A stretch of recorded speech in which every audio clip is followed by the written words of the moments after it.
Chers amis, je suis Emmanuel Giboulot, viticulteur bio dans le département de la Côte d'Or et je cultive depuis plus de 30 ans 10 hectares de vignes en agriculture biologique et biodynamique. Le 24 février 2014, je passerai au tribunal correctionnel. La raison est que j'ai refusé de déverser sur mes vignes un dangereux pesticide qui détruit entre autres les abeilles. J'encours jusqu'à 6 mois d'emprisonnement et 30 000 € d'amende. Personnellement, je suis prêt à répondre de mon acte et en assumer les conséquences.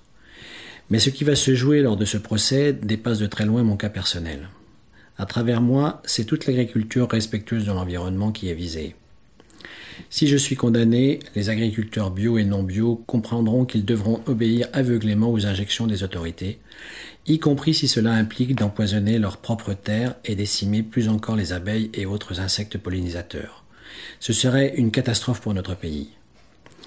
Et le risque est très élevé que je sois effectivement condamné s'il n'y a aucune mobilisation populaire en ma faveur.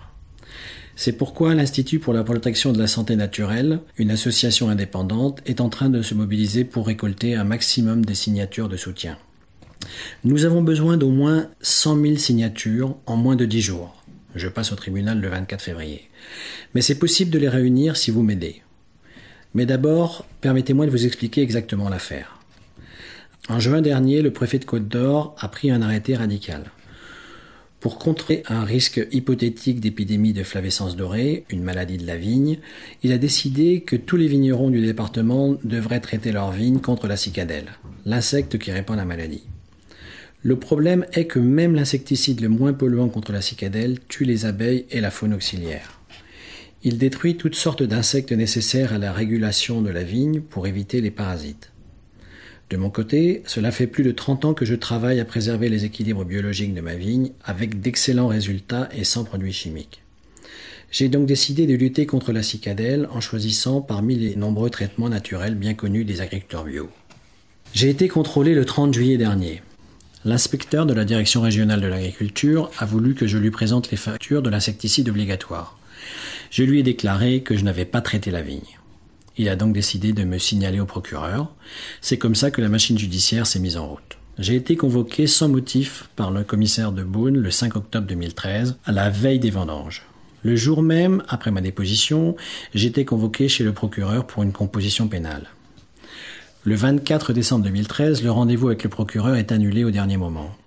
Au lieu de classer l'affaire, il décide de me renvoyer devant le tribunal correctionnel avec un procès le 24 février prochain, dans moins de 10 jours. Je serai donc jugé aux côtés des délinquants sexuels et des cambrioleurs endurcis.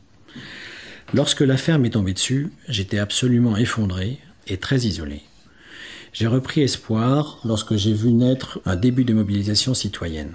J'ai été soutenu par les associations environnementales, par Sandrine Bélier et l'Institut pour la protection de la santé naturelle, qui a créé une page Facebook et alerté ses réseaux. En quelques heures, plusieurs dizaines de milliers de personnes sont venues me soutenir. Cette mobilisation a changé la donne. Je me suis senti porté. Notre association professionnelle, qui était restée prudente au départ, s'est depuis rangée à mon côté. Le rapport de force est donc en train de changer en notre faveur. Mais si vous pouvez faire la différence en signant maintenant la déclaration de soutien à l'IPSN, elle me permettra de prouver au tribunal que je suis soutenu par des dizaines ou même des centaines de milliers de personnes. L'enjeu est de montrer aux autorités que les citoyens sont en faveur d'une agriculture responsable qui ne fonctionne pas en détruisant la nature autour d'elle.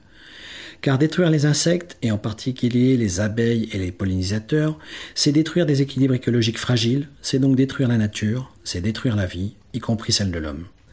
Contrairement à ce que laisse penser l'attitude des autorités, il existe plusieurs moyens de protéger les vignes contre la cicadelle tout en respectant l'environnement.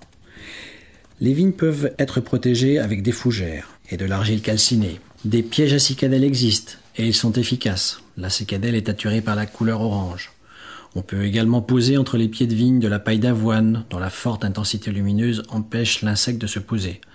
Des expériences ont montré que cette simple mesure est efficace contre l'insecte.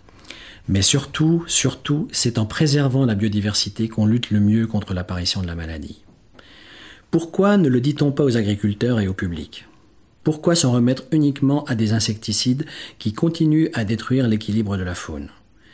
Les solutions qui protègent l'environnement ne devraient pas être combattues, mais au contraire, favorisées par les autorités. Les agriculteurs qui les utilisent devraient être encouragés et non pas soumis à la terreur d'une répression judiciaire. Mais rien ne changera si des centaines de milliers de citoyens ne s'expriment pas clairement en ce sens.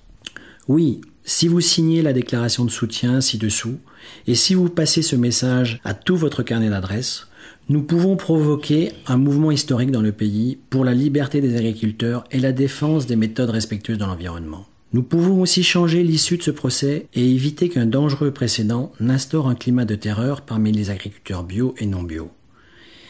Car sans réaction massive de la population, je risque très probablement d'être condamné pour l'exemple. À l'avenir, plus personne n'osera s'opposer aux décisions administratives qui obligent tout le monde à polluer la terre. Ne laissez pas se commettre une telle absurdité avec des conséquences aussi lourdes et contraires à l'intérêt de tous. Manifestons publiquement notre réprobation la plus totale contre les réglementations qui marchent à l'envers et qui nuisent autant à l'environnement qu'au bon sens. La pétition de l'IPSN est un moyen concret d'empêcher qu'une grave injustice ne soit commise, doublée d'une grave atteinte à notre planète. S'il vous plaît, ne fermez pas cet email pour l'envoyer aux oubliettes. Ce serait un énorme gâchis. Puisque vous avez investi du temps pour lire ce message jusqu'ici, faites un geste simple et signez la déclaration de soutien ci-dessous.